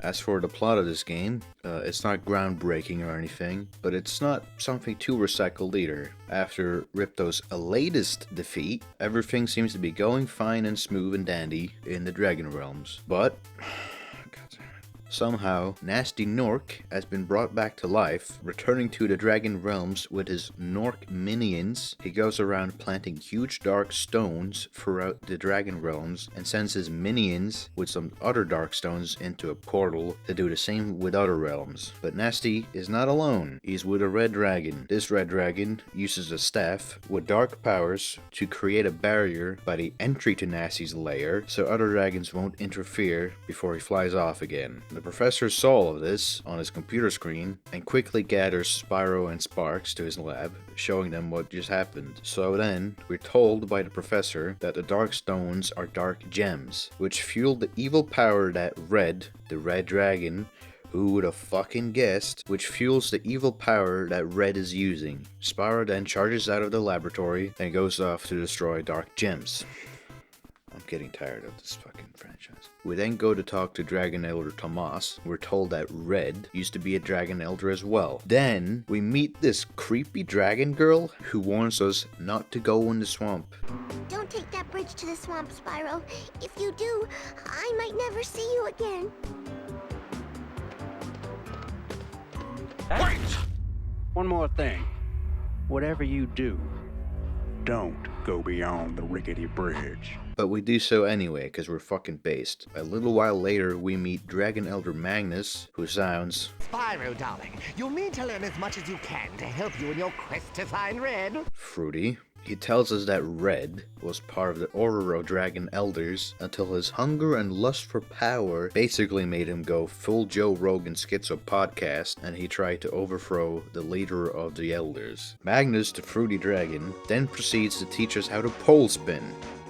I'm not making this up. After that, we go around destroying the dark gems throughout the Dragon Realms, and once we have destroyed every single one, we traverse back to where we started, and Ember is gone. The barrier to Nasty's lair now breaks down, and so we enter to fight him, but before we do that, we happen upon Flame, the dragon. It's pretty much Spyro, but with a longer nose and a different body. I don't know what he's doing here. He has a terrible name. I don't know what he's doing here. I don't know how he ended up here. Nor do I meet him again for the rest of my playthrough. We beat Nasty Nork, it's not that difficult, and we save the electric fairy that was inside his thing, who grants us the power to use a lightning breath. This breath allows us to activate electronic devices and short-circuit robotic enemies. Then we travel to the next realm, the Lost Cities. Before we get there, we see a cutscene where Red is furious about the fact that Nasty was defeated by a dragon whelp. Or are you surprised? And he sends Ineptune, a huge mermaid-like sea witch who is fond of pollution, to deal with us. We then travel to the Cloudy Domain to speak to Dragon Elder Titan, who used to be buddies with Red until he turned evil and was banished for his terrible crimes. The wiki says crimes. I'm not sure what crimes he committed. This could probably be anything from jaywalking to tax evasion, I guess. And also, during the development of Enter the Dragonfly, the original pitch actually included an evil dragon in the game, but, and I quote, the lead designer claimed that there are no evil dragons in the world of Spyro. I'm losing my mind. Titan then teaches Spyro how to use Wing Shield, which reflects blunt projectiles, and we don't need to use this too often. I don't remember using this in my playthrough. After we destroy all the Dark Gems again in this realm, the barrier leading to Neptune's lair is also destroyed. Cue a fight with Bootlegger Sewell or something, and we acquire Water Breath from a Water Fairy. We can use this to slow down enemies or activate water-triggered machinery. After that, we again go to the next realm, the Icy Wilderness. Red throws another temper tantrum since we simply can't stop winning, so he sends Manny the fucking Mammoth from Ice Age to stop Spyro. When Spyro finds the Mammoth, he breaks the fourth wall and gets too cocky. He does this several times in the game. Whew, close one. Pieces. Gold tokens. And the Mammoth easily stomps on him in the middle of his speech. Sparks, however, doesn't have shit for brains, so he's able to escape and gets help from Hunter. Did you forget that he was a character in this game? We then play as Hunter for a bit, and then we rescue Spyro from captivity within the Ice Citadel. After that, we find Aster, another Dragon Elder. This is where he diagnoses us with ADD. It's pretty much canon. Spyro has ADD. Astar teaches us how to do the wall kick ability, which lets us climb up walls that are close enough together. After we destroy every dark gem in this realm, we finally confront Red in combat for the first time. During the fight, Red boasts about how Spyro is no match against his, quote, infinite power, unquote, but Spyro defeats him. Red escapes because he's a little bitch, but he accidentally, quote unquote, drops his staff. That's what it says on the wiki. It says, quote, accidentally, quote, on the wiki. This releases the Ice Fairy, who grants us the Ice Breath ability, which temporarily freezes enemies and water jets that can become icy poles to spin on and jump from. We then gain access to the last realm, Volcanic Isle. The professor tells us that Red is hiding in a factory hidden deep within the volcano. The professor, being a mole, tries to dig into Red's lair, while we have to find another way in. We venture into the volcano and force our way into the dark mine, destroying dark gems along the way, of course. And once we arrive in Red's factory and destroy all dark gems located here as well, we find the professor being held captive by Red. God damn it, dude. The professor has been busy improving the Nork minions by giving them armor, intelligence helms, etc, etc. And while the professor is explaining this to us, Red interrupts our little chat, and since we are nice, good people and don't butt into conversations, we headbutt Red into a lab room to teach him a lesson about manners. The professor claims he will help stop Red, but instead, his attempts only transform Red into Mecha Red. A larger, more powerful version with robotic weapons. After some battling, we defeat Red once and for all, and Professor shrinks him down to a, quote, more manageable size, quote, and plans on using Red as an assistant for good use for his laboratory. No. No. What are you doing, Professor? Isn't that an exciting plot and a horrible twisted end? The story for A Hero's Tale had me more invested.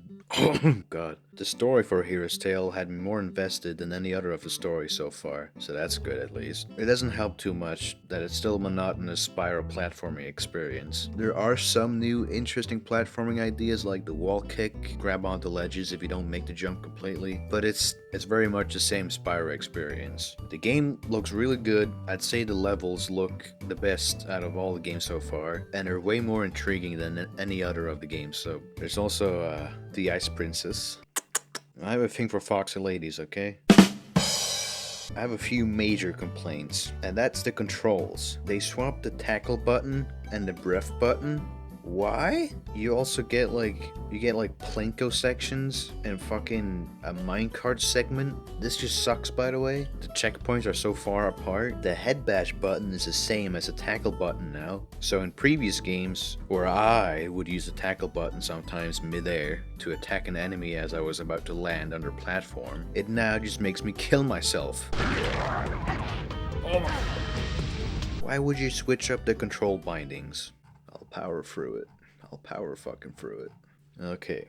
Then we get Ripto Quest. Not Ripto's Quest, Ripto Quest. While I was looking for other people's reviews of Spyro, I couldn't find anyone mentioning this game, and it's on the Wikipedia page for Spyro and the fan wiki. It is Ripto Quest. That is the full name, Spyro Ripto Quest, and it sounds horrible. It's a mobile game made for flip phones in the early 2000s. Can you imagine how horrible this is? It was developed by KO Link SAS. It's a French company. Enough said. I didn't play this one. I did, however, watch a YouTube stream VOD of, I'm assuming a German man playing it. So thanks to Doppel gameplay videos for going through the pain of playing this game for me. So I didn't have to. Thank you, dude. Based on his playthrough, it's pretty much just a flip phone game that seems to be a horrible and dumbed down port of the Game Boy games. Moneybags is in the game. He's fucking starving, however. And as for the plot of the game, the Spyro fan wiki states, once again, Spyro's got the fate of the world in his hands. The evil Ripto managed to break the machine that kept him sealed away. He's now free to roam as he likes to lead his armies to another war. The professor that created the machine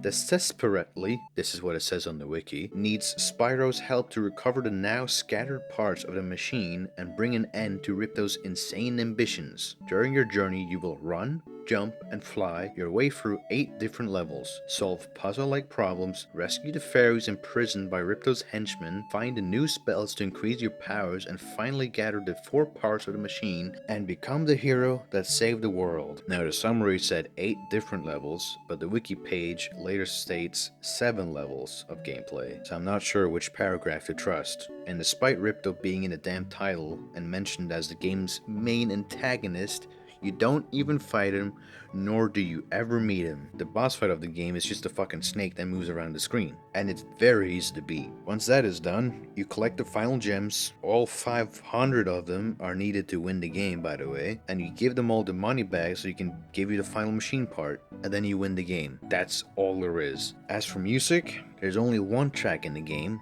and it only plays on the menu screen. Nobody else seems to mention this game, so be happy that I mentioned it, you fucking psychopath.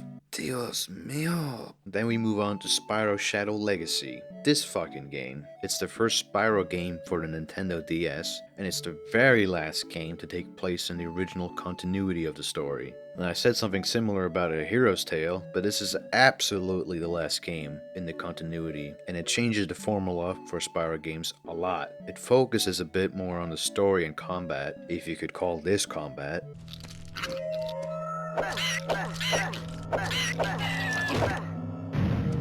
Shadow Legacy is pretty much what could have killed Spyro's franchise, because after the reception of this game, they either thought about retiring Spyro as a whole or rebooting him. Luckily, they rebooted him. Let's talk about this game first. Following the events of the last game, at the end of their vacation at Dragon Shores, Spyro's friends depart back to their homelands. Hunter is being an absolute asshole for some reason, and they wish Spyro the best of luck with some magic training at the Dragon Temple. Spyro then for some reason falls asleep on the beach. Dark Storm appears and traps everyone within the Dragon Realms, Avalar, and the Forgotten Realms in a strange dimension known as the Shadow Realm. After initial guidance and being granted the Shadow Stone from Elder Tomas, Spyro embarks on an adventure to master the martial arts of Dragon Kata, okay? With the use of magic, he has to rescue everyone and unravel the mystery of the Shadow Realm. Ooh. Oh god. During his journey, Red, the villain from A Hero's Tale, returns and decides to fight Spyro again. After losing in a very short battle, it was revealed that Red was a pawn to the Sorcerer, the purple demonic dragon wizard, the one responsible for trapping everyone in the Shadow Realm. Red decides to change his ways and helps Spyro defeat the Sorcerer, not the Sorceress. After Spyro makes his way to the Sorcerer's lair, the Sorcerer reveals himself to be a dragon with 4 wings who, like Spyro, is purple as well. They engage in combat, and when Spyro wins, the Sorcerer makes his escape before he loses his power completely. Spyro returns to the Dragon Realms, and a parade is thrown in his honor. Red soon arrives in the middle of everything and makes good on his word by apologizing to all of the Elder Dragons. They all accept it, aside from Titan, what a petty bitch, and welcome him back. Later on, Spyro and the other elders are seen preparing for when the Sorcerer strikes again. That sounds cool and all, but I only got as far as learning some shops, hops, and geometric fucking shapes. Yes, I didn't finish this game. Yet another Spyro game I did not finish. The main reason behind this is a combination between the level up system and the tutorial. Basically, whenever you level up, you're allowed to learn 2 new skills from the Dragon Elders at the temple. They only partially force upon you a few skills randomly, while the rest of the time, you're allowed to choose by yourself. So it doesn't make any fucking sense. Anyway, problem is, you can lock yourself away from progressing in the story if you choose the wrong skills at the wrong time. At least I did. 2 times in a row. And after already having dealt with grinding my way up another level, which takes an insane amount of time by the way, only to realize that I need to do it again since I mistakenly learned something else that was of no use at the current location I was in, I simply decided, no. My other complaints are the slow running. By the way, for some reason, you can level up your running to be faster. The running soundbite resets every time you lift off of the ground. The platforming is horrendous, and the combat is pretty fucking boring. And the hitboxes also suck. I can't say too much about the music since I didn't finish the fucking game, but it's very fucking ear-piercing if you don't change the settings in your DS emulator. Dun dun dun dun dun dun dun. Intermission.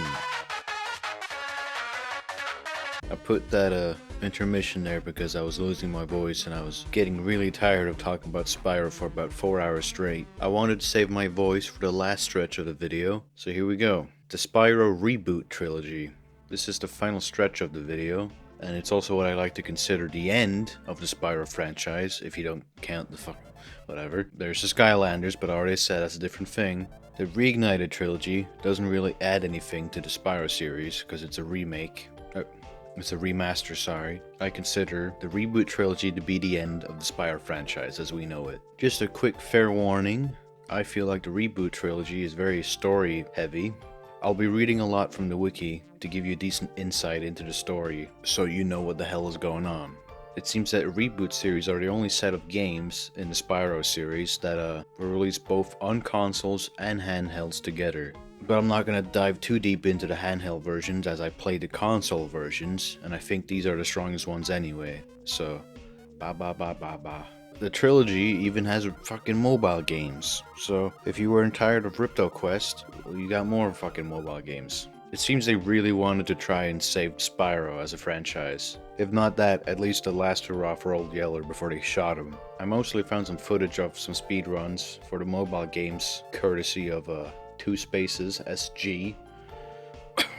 It seems that all the games for the mobile phones are just side-scrollers, so that's cool. Oh my god, here we go. The GameCube only got 1 game, because the other 2 were released for the Wii. The Game Boy only had the first 2 games released on the platform, so it's literally missing a game at the end. I have no idea how the story finishes up without a game. It's like J.K. Rowling fucking shooting you as you try to reach for a second part of the Deathly Hallows. As for the Nintendo DS, the first game looks a lot like Shadow Legacy, and the second game is a very dumbed down version of the console game, and by the third and last game, it reverts back to a side-scroller. Come on, dude. A reboot is something you do if you want to save a series, not kill it. Spyro will never have an easy life. I just finished rambling about the insane execution of the Nintendo and the Game Boy and Wii games, right? But what I didn't notice until much later, and I lost my shit when I saw this, apparently the first game in the trilogy was released on the original Xbox, the second game had no releases for any Microsoft console, and the final game got released on the Xbox 360. I take back what I said about Old Yeller. This is just the producers live streaming his fucking horrible death. And that's not all. I wanted to quickly mention the cancelled Spyro movie. It was supposed to be in 3D. The only reason I find online as to why it was cancelled is because Activision, they wanted to take Spyro in a different direction. That direction being Skylanders. And if it was you who did this, I hate you. I wonder what could have been if the movie actually made it to the big screens. It's not like you should get your hopes up either though, because the movie only had a budget of under $20 million. Under $20 million. Compare that to Shrek's $60 million budget, or Shark Tale's $75 million. Sausage Party got $19 million. I'd like to see them make another movie. I don't want a rushed production. I want a decent budget. I would want some proper people to work on it, and not some brand new, straight out of film school kind of deal. And no unnecessary celebrity cameos, so it probably won't happen because it's Spyro. Anyway, let's get back on topic. I'm getting depressed. While I was playing the Spyro games all the way from the bottom and to the top, whenever I was having a bad day in the games, I always looked up at the reboot trilogy and hoped that it would reward me a lot. It's really what kept me going throughout the bad games. Was I rewarded? Not in a new beginning at least. I have a note here that says Spyro Dance.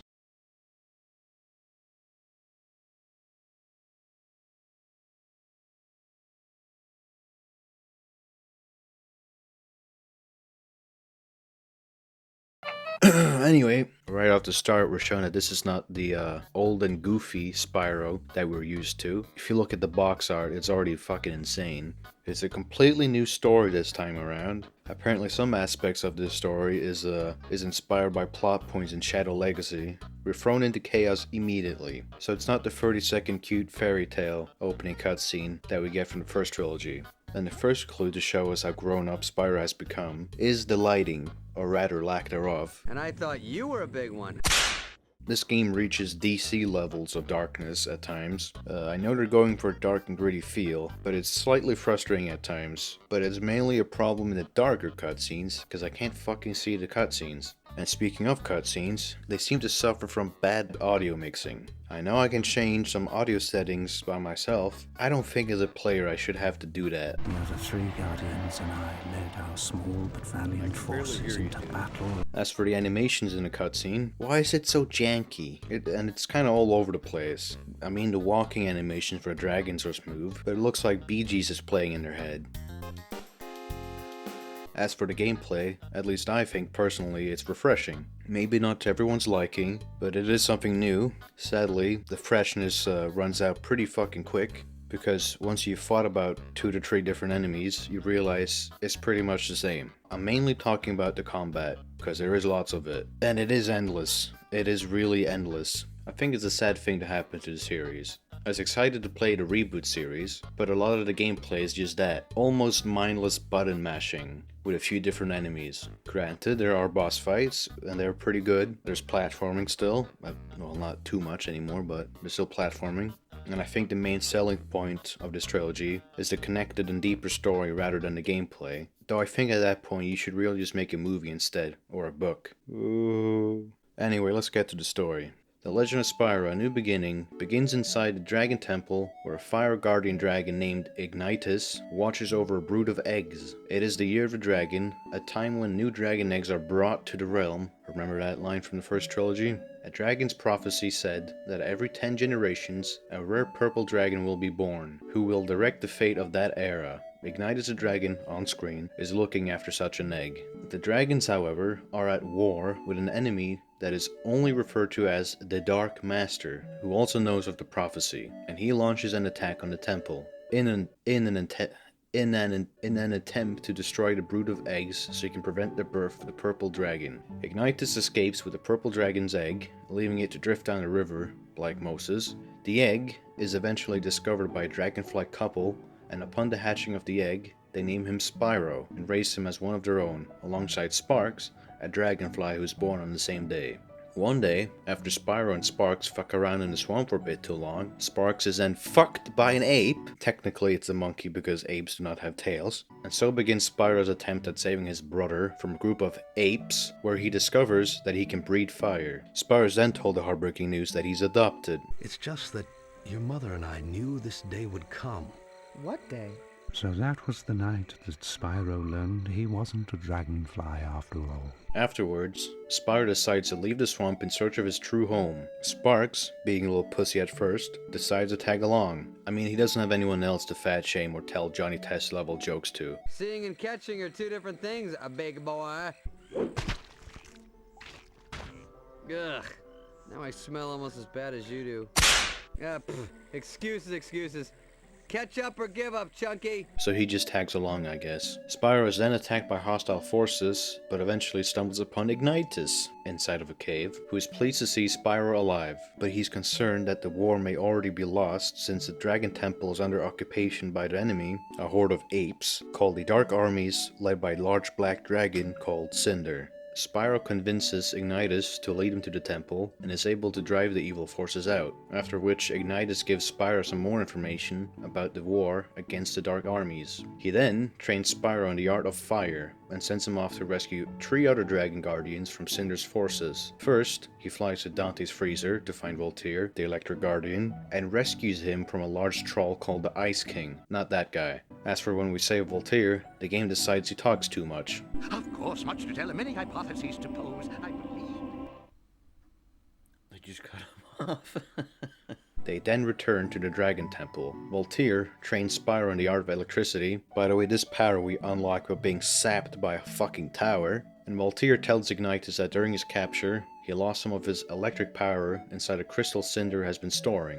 Ignitus expects that Cinder may be planning to do something with the Guardian's powers, but he doesn't know what for. So he sends Spyro to Tall Plains, home of the Atlava tribe, to find Cyril, the Ice Guardian. Tall Plains was once home to a proud ancient tribe called the Atlawa. Oh, bless you.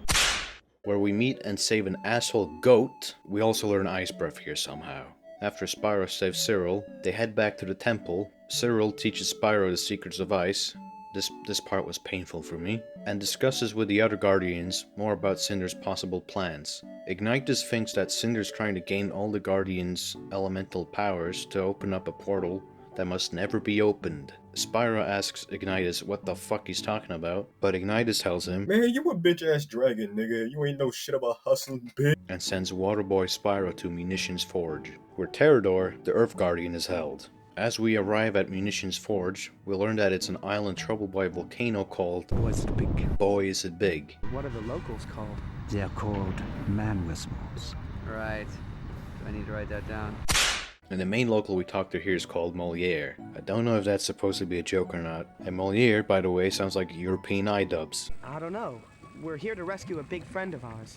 Is he Matty Dragon? We then try to save his tribe, or friends, or his bro, I don't know. We then get an epic battle against a train, though they managed to fuck up a cool fight sequence just to turn it into a regular circular arena battle. But before that happens, and we save Terrador, I would just like to mention how OP the lightning breath is on this map if you combine it with cliffs.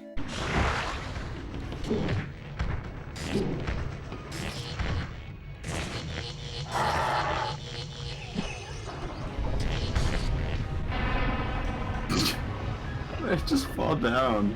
Yeah, it's fucking lovely, dude. And this is also where I realized how much the hit system sucks.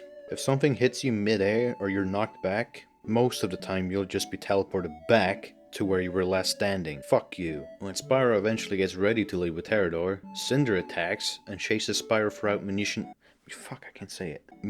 Forge. This is where we get to see how horrible the Spyro movie probably would have looked like.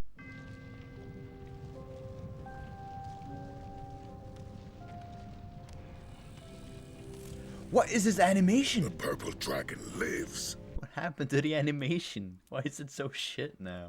And just when Cinder's about to catch Spyro, Ignitus, being a Giga Chad, intervenes in order to fight Cinder, but he's captured. Spyro wants to help, but Terrador stops him and tells him that he's not ready to take on Cinder. Spyro is now upset and slightly afraid of facing Cinder in battle, so Terrador tells him to man the fuck up, crybaby ass, and teaches Spyro how to master the element of Earth and his own fear. We can breathe Earth or some shit now, after a rock hit our head. I said the story is deep, not fucking Shakespeare. After Spyro's Earth training, Terrador tells us about Cinder's sex dungeon, possibly where she took Ignitus. Spyro then flies to Cinder's lair, infested with a bunch of Cinder fanboy monkeys, and eventually we find Ignitus, confined and his powers being drained inside a crystal. Cinder stops Spyro from destroying the crystal, and she gets away with it. Spyro says that there is something familiar with Cinder, and Ignitus decides it's time to tell him the truth. Cinder was actually born from the same brood of eggs as Spyro. How is Spyro supposed to recognize Cinder if they were both eggs? And no, they're not siblings. But Cinder was taken by the Dark Master's forces, since owning an evil dragon would be fucking cool and epic, and so she was corrupted by his poisonous powers, becoming his tool of destruction. The Dark Master was using Cinder to gain the Guardians' power so she can unlock the portal, which serves as his prison. I'll get back to this point later. As the vortex to the world of convexity opens, Ignitus fears that it's over, but Spyro refuses to give up and follows Cinder through the portal. When he catches up with Cinder, she's already put the final crystal inside the portal, creating an opening for the Dark Master to escape. She faces Spyro in a final epic showdown. Eventually, Spyro goes Super Saiyan, and he uses all of his power in a final attack and defeats Cinder, which ends up freeing her from the Dark Master's influence, returning to her true form, a young dragon the same size and age as Spyro.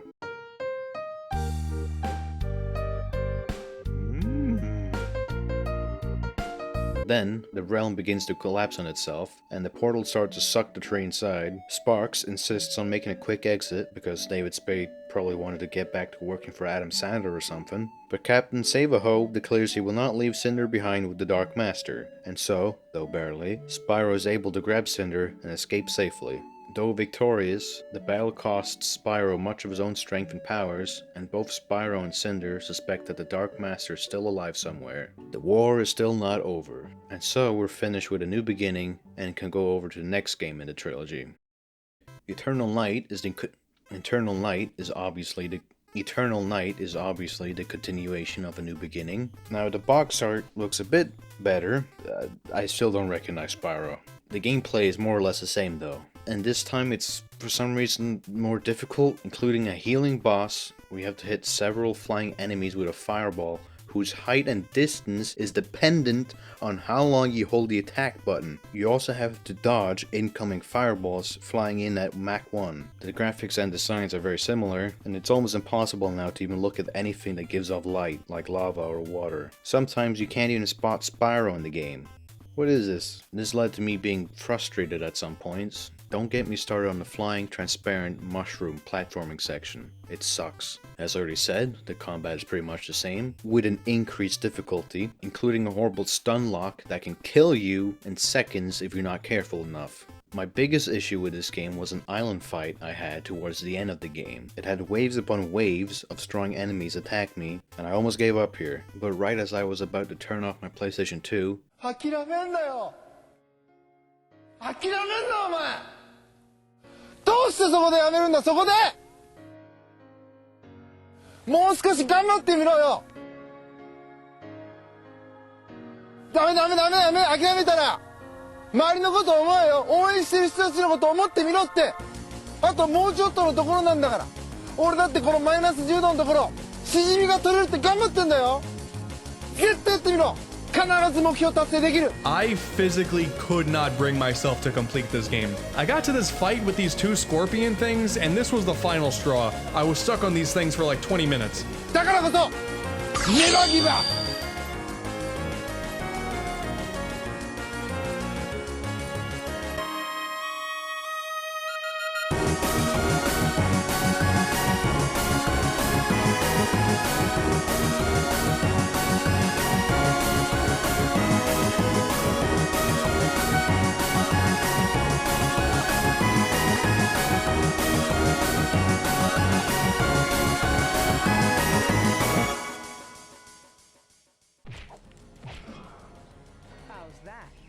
Fuck yeah, bitch.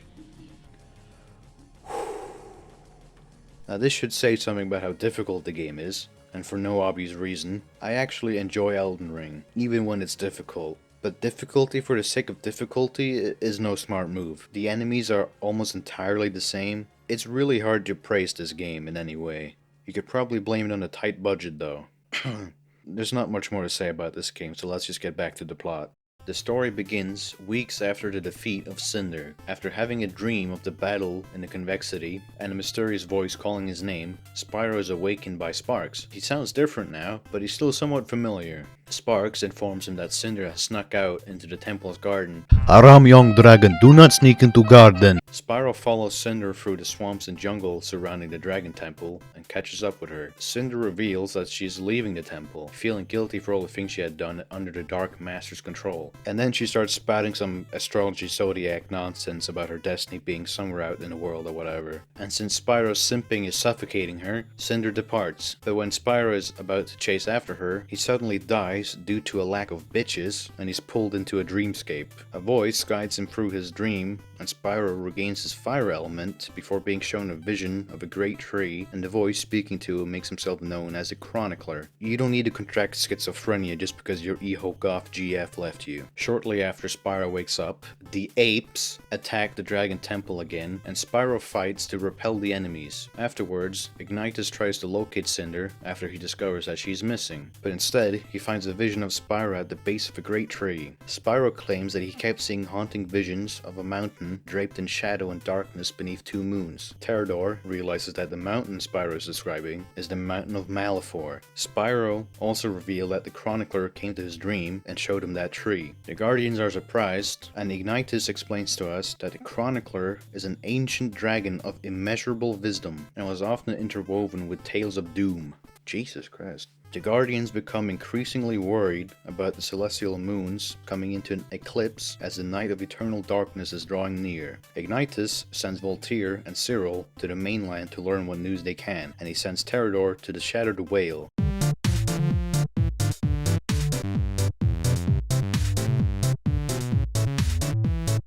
He sends him there to warn everyone living there about the darkness spreading in the mountain, while Ignitus stays behind and goes to search for Cinder. Spyro gets assigned to travel to the ancient grove to seek out the tree that he saw in his dream. While searching, he's once again summoned into a dream by the chronicler to regain his ice abilities, and he shows Spyro a vision of a terrible ape king leading a huge army of apes to the Mountain of Malefor, shouting, "The Well of Souls." Another cooler name for the mountain, if you ask me. After Spyro wakes up again, he eventually finds a great tree, but it later turns out to be a monster called Arboric, who we defeat in battle. This is the fucker that I talked about at the beginning that can heal, because apparently you have to ignite every single body part on him to properly hurt him. Now this is not made clear at all, and I had to look up a guide for it. After that, a group of scavengers, with a K, led by Captain Scab, wants Arboric for entertainment. But that idea goes down the drain when they notice that we've already killed the fucker. So they knock Spyro unconscious and he becomes a substitute for Arboric. Spyro then wakes up, finding himself in a cell within a massive flying ship called Falmouth, where the scavengers intend to have the young dragon battle against monsters for their entertainment. Spyro, of course, being the fucking protagonist, overcomes all of the opponents that the scavengers throw at him, including including the Blundertails, which is where a certain somebody gave up. There's also the Ravage Rider, who's a reskin of the Train Arena battle from A New Beginning, and the Executioner. After the first battle, Spyro is summoned yet again by the voice in his head, the Chronicler, to regain his Earth powers and tell him more about the Well of Souls and the Night of Eternal Darkness before informing Spyro to find him at the Celestial Caves at the White Isle. Afterwards, Spyro, you are in danger. I have a message for you from another prisoner. Here, take it. Yahoo! Fan mail! Dear friend, there are whispers going about the ship. Word of your captivity has traveled quickly. Many of the prisoners are uneasy. They say that the Ape King himself has placed a bounty on you, and all of the dragons. These are dark times, but know this, you have allies. I look forward to the day when we can meet.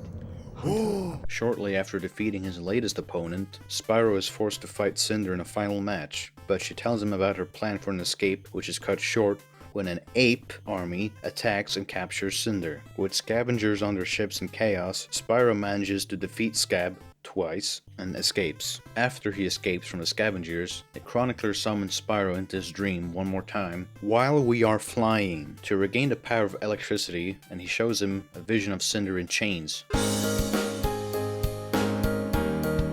When he arrives at the White Isle, Spyro overcomes the tough challenges of his elemental skills, and he eventually finds the Chronicler, who informs Spyro about Gaul, an ape king who led the raid at the temple at the night of Spyro's birth. Spyro begs the Chronicler to tell us more about what is going to happen to Cinder, and he learns more about her past and where she was taken. The Chronicler tells Spyro about Malefor, the Dark Master. According to him, Malefor was the first purple dragon to exist. His raw power allowed him to master practically every elemental power his elders willingly fought him. However, his power was boundless and he consumed everything. When he didn't stop, Malefor was exiled by the Dragon Elders, but after that, he built an army of apes and taught them how to artificially harness the power of the gems, the dragon's life's force. Malefor's malice was so great that it split the earth and created a pit of despair called the Well of Souls, where the apes have gathered in an effort to revive Malefor at the Night of Eternal Darkness. Remember back in The New Beginning when I said, which serves as his prison?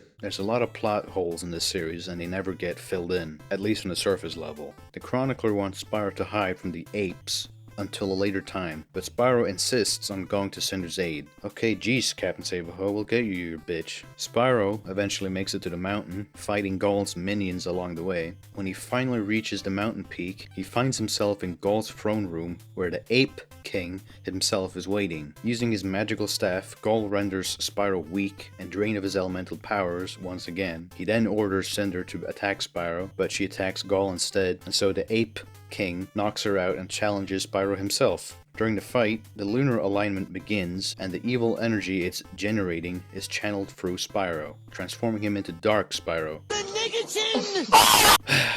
I quickly looked this up. There's really no other explanation for Dark Spyro being Dark Spyro, other than what I can boil down to as the edgy version of Spyro because he got blasted with too much evil beams. Spyro then uses his immense power to kill Gaul and leaps back into the beam of evil energy. Cinder regains consciousness and knocks Spyro out of the beam, freeing him from the evil moon alignment's influence. When the alignment passes, the mountain begins crumbling around Spyro, Sparks, and Cinder, trapping them. Spyro then uses his Time Fury powers to encase them in a time crystal to protect them as debris collapse around them. Spyro can slow down time in this game for some reason. Very useful for platforming. Did I retain this information until now on purpose? Yes. Yes, I did. Spyro, Cinder, and Sparks are later revealed to be frozen in time inside a crystal, safely unharmed within the remains of the mountain. The Chronicler's voice tells Spyro telepathically when he awakens that the world will be different, but adds that he's not alone. He has allies. A cheetah bowman is seen standing near the time crystal, watching over it, and that's where Eternal Night ends and Dawn of the Dragon begins. Things change a lot for this last game. It looks 10 times better than the two other games in this trilogy. I think this is the best looking Spyro game if you don't count the remaster. Dawn of the Dragon is what the reboot should have looked like from the beginning. There's no more dinner plate sized eyes anymore. It just looks 10 times better in general. It's also very different from the previous two games because yet another studio is being thrown into this mix. And for some reason they changed the color of Cinder. I don't get this. N-word pass revoked. I haven't mentioned it yet, but this was my first Spyro game. As a wee baba of like 6 or 7 years old, my dad brought home the PS2 copy of this game, so obviously I was greatly confused when I couldn't understand what the fuck was going on because I lost 2 games worth of plot development. As a kid, I couldn't figure out how to save the game, so I have a lot of vivid memories replaying the first parts of the game over and over and over. The furthest I got in this game as a kid was a mission where a Ken was shooting into a crowd of something. I never beat this part of the game, so I don't want to say that I'm too biased towards this game, because I was a stupid glue-eating kid, and I don't think I retained a single worthy memory that can possibly affect my opinion on the game in a favorable way, other than the fact that I still think Cinder's kinda hot. Other things about this game that sets it apart from the other two, well, this game can be played by 2. You can play as Spyro, or you can play as Cinder if you want to. There's also an option for co-op, so you can have a friend or family member join in and play the game with you. Now, I played the game by myself as a kid, because the only friend I had was the polar bear that killed my grandpa. And now most puzzles require either one or both dragons to complete. Stuff like tipping logs, pulling levers, or you can use each other as a grappling hook, so the other dragon can swing to get to otherwise unreachable locations. Now in my playthrough, the AI was working fine most of the time and didn't cause too much trouble, except for a time or two when it took an extremely long time to get to a lever. Or, for some damn reason, they decided to prevent me from climbing a wall properly. Funny story about this game, there's a puzzle in the game that requires one of the dragons to grab onto a raft, while the other dragon pulls to move it.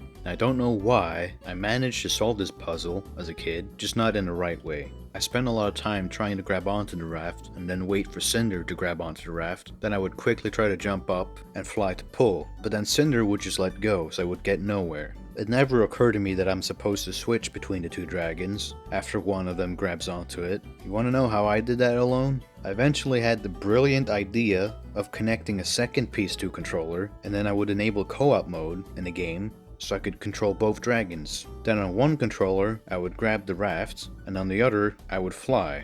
And when I finished the puzzle, I would just disable the co-op mode and disconnect the other controller, and then get back to the old one. Anyway, gameplay wise, Spyro has all of his previous abilities, not the time-altering shit though, that shit's gone, and they've been reworked to work differently in combat. For example, the earth element now turns Spyro into a hamster ball, and that can be used as a wrecking ball. His electricity is still mainly used to stun enemies and activate certain gadgets. I really didn't use his ice breath, so I don't really know, and his flame breath is still...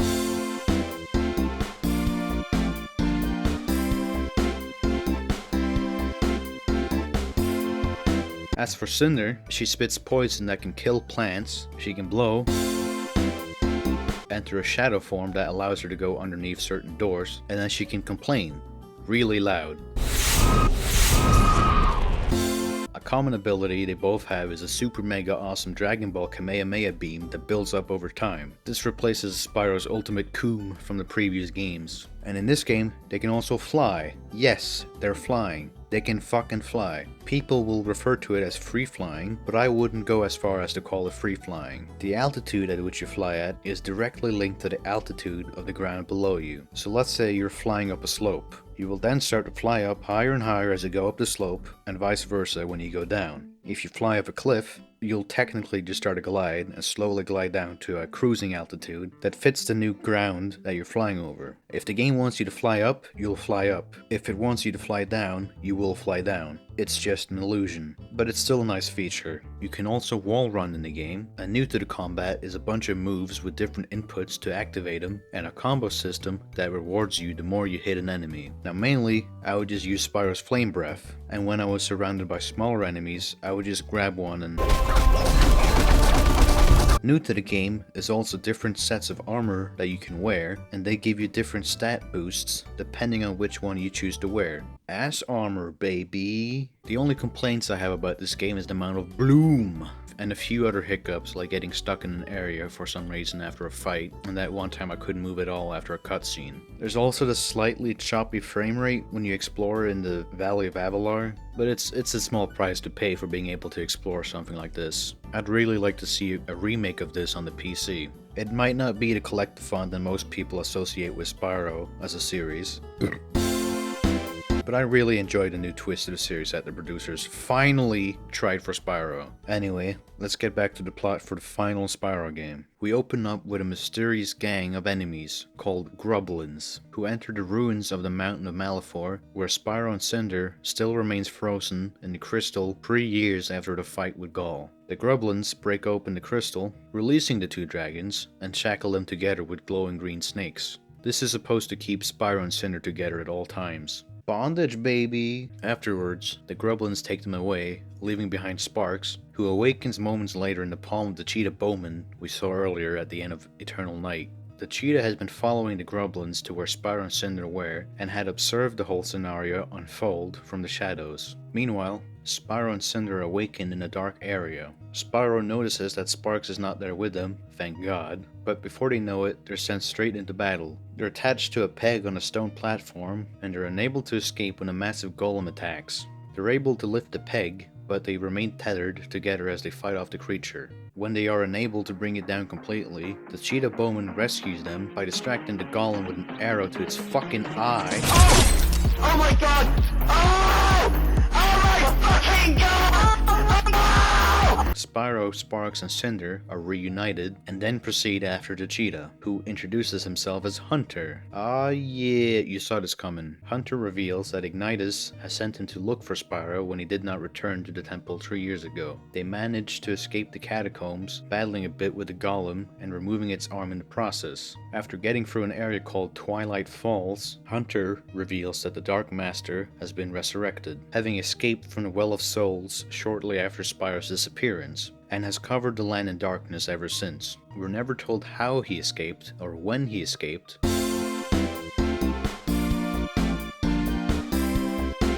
And we just never get a proper explanation for this.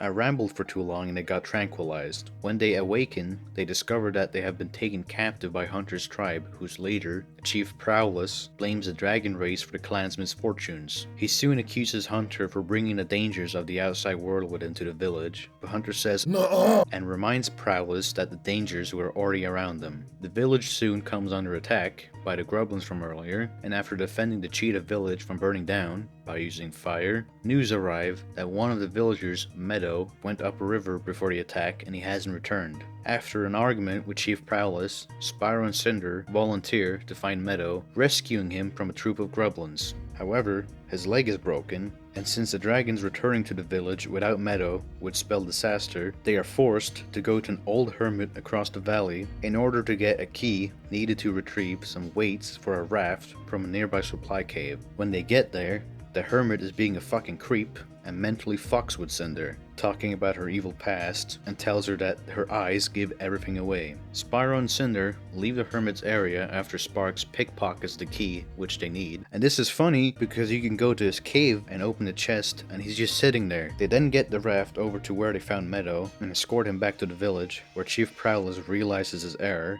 Prowless releases Hunter from his cock chains and allows him to take Spyro and Cinder to a place called the Forbidden Passage, and from there to the dragon city of Warfang, an ancient settlement that the moles created before Malefor caused the dragons to be feared. But when they arrive, the city is under attack, and Hunter is separated from Spyro and Cinder, forcing them to go separate ways. They then put out a fire and rescue a group of moles. This part of the level just feels out of place, and the siege begins. Spyro and Cinder help defend the city. This is the canon mission that I talked about that I couldn't beat as a kid. Then the city gates are breached by a massive troll. Once the troll is defeated, the army of Grublins retreats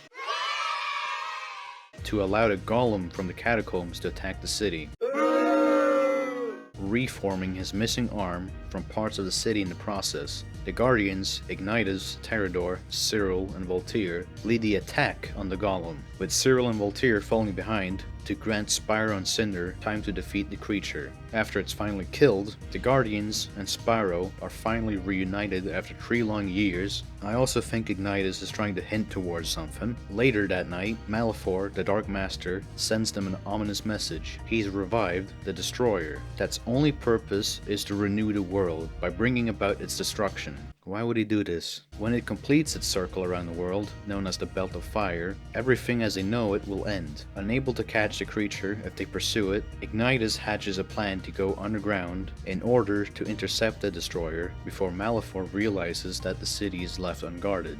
Spyro and Cinder are sent to the ruins of Warfang to open the exit doors from the other side to allow the troops to enter. After both Spyro and Cinder open the gates to the ancient city, the group proceeds through it. Ignitus calms Spyro's fears and tells him that he will not turn out like Malefor, just as they arrive where the destroyer will finish its circle. Cinder gets the idea to flood the canyon with water from the nearby dam. Climbing to the top, they destroy the dam, flooding the canyon and halting the destroyer's progress. Ignitus leads the attack on the destroyer as Spyro and Cinder go into its heart, taking out its dark crystal, but it's a losing battle because it completes the circle anyway. With no options left to turn to, Ignitus orders the others on the ground as he escorts Spyro and Cinder through the Belt of Fire into the burned lands. But before they can complete the crossing, Ignitus sacrifices himself to get Spyro and Cinder across. And there you go. Gary Oldman dies in yet another piece of media. Can he not die for one fucking role? In his grief, Spyro becomes an emo for a while, though Cinder brings him back with her words, and they make their way to the floating islands where Malefor is waiting for them.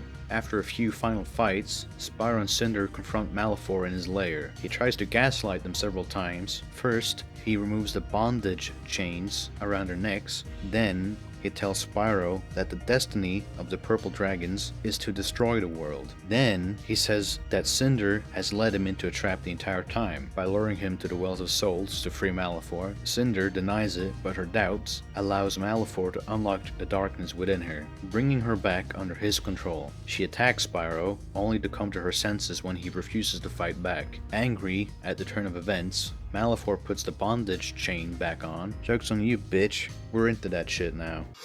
He attacks them, and during the battle, the destroyer completes its journey, initiating the end of the world. The battle between the two dragons and Malefor rages to the core of the world, where Spyro and Cinder blasts him with a Kamehameha as Malefor proclaims that they will never defeat him. 5 spirits surround him and take the evil dragon down into the World Crystal. Even though Malefor is finished, the world is still being destroyed. Spyro tells Cinder to flee, but she refuses to leave his side as he prepares to unleash a powerful fury wave, and the last words we hear from her are, "I love you."